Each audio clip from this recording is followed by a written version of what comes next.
This next video is called The Man Who's Taking Over the Sinaloa Cartel.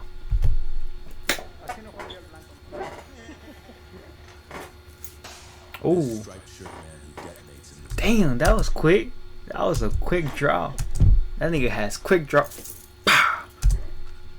Look at that shit, bro. The striped shirt man who detonates in the Sinaloa Highlands is Juan Jose Ponce Felix, a killer and drug trafficker who bribes politicians and murders to benefit the Sinaloa Cartel.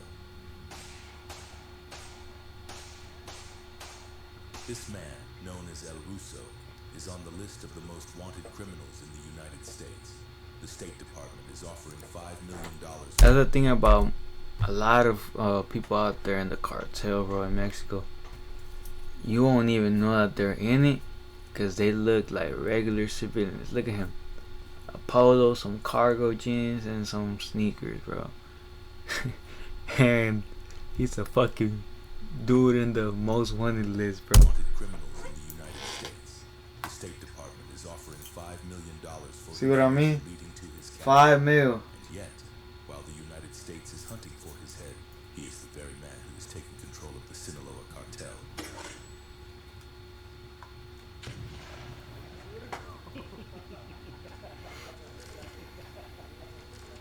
Juan Jose Ponce Felix, also known as El Ruso, is identified as the boss of Los Rusos, a heavily armed group affiliated with the Sinaloa Cartel. This group emerged as the military operational arm responsible for protecting the cartel faction known as Los Mayas. I was about to say, if I'm not wrong, that's like a cartel within a cartel, which is for the Mayos. They're working with them. Founded and led by the longtime kingpin Ismael El Mayo Zambada and his son Ismael Zambada Siqueiros, also known as El Mayito Flaco, or simply MF. El Ruso is considered a trusted operator within the Sinaloa Cartel, someone who has earned both respect and fear from his rivals. But that's not all. According to U.S. documents, he is also accused of overseeing the logistical operations behind drug trafficking and other major crimes for the Sinaloa Cartel. They even state that he should be considered armed and dangerous, and an escape risk. After the extradition of Joaquin El Chapo Guzman in 2017 and Ismael El Mayo Zambada in 2024, the Sinaloa Cartel suffered a major fracture, and many operators suddenly had to decide which side they would stand with.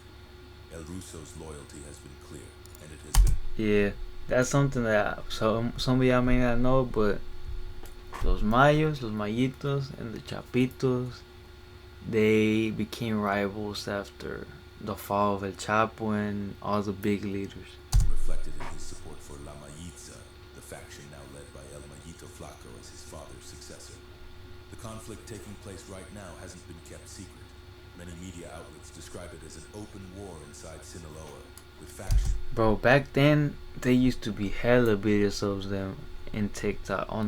I don't know about now, but they used to post like videos of the fucking enfrentamientos, showing how they were being in the fucking bulletproof trucks, the homemade ones, las artesanales, how they call it in Spanish. And they'll show the whole fucking war going on live, like the shootings and shit. Like, bro, TikTok was the main fucking app to go look at that shit.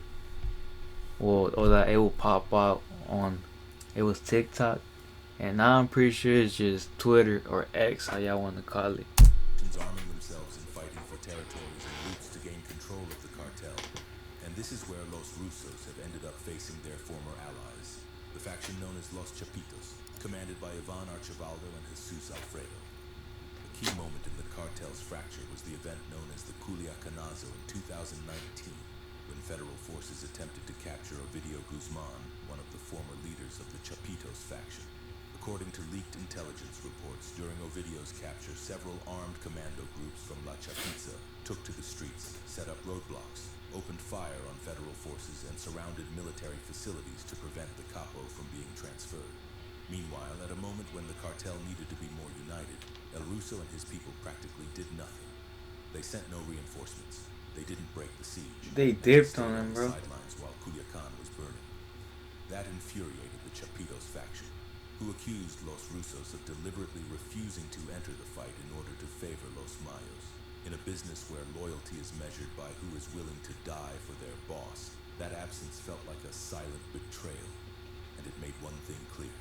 From that day on, the Sinaloa Cartel They were was no longer rivals. fighting on the same side.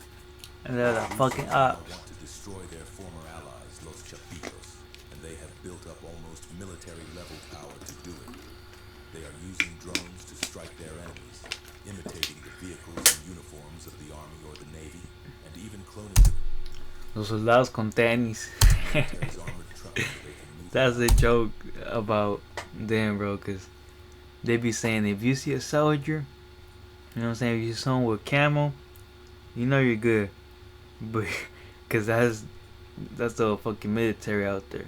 But if you see someone with the same uniform, but they got sneakers on, that's the fucking cartel, bro. Raising suspicion. Because they be rocking those Under Armour boots and fucking all blacked out sneakers to know that that's them.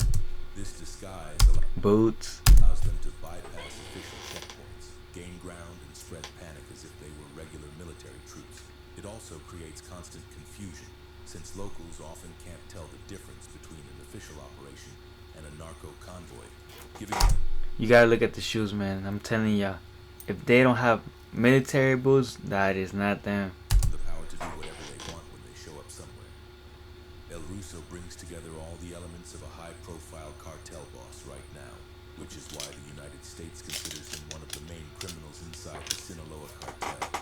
There is a $5 million reward for information that leads to his arrest.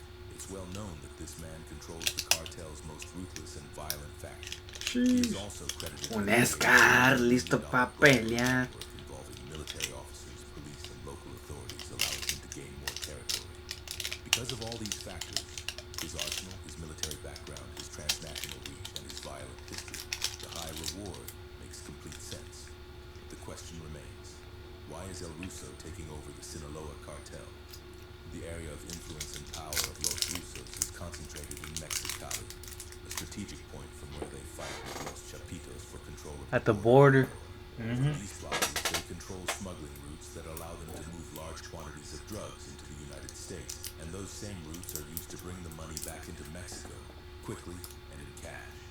If we add the political control they have bought through bribes, their power multiplies. Bro, I was just about to say that shit. Through legal I was just about to say that shit. The craziest thing is that y'all might be asking, how do they get the drugs to the U.S., bro?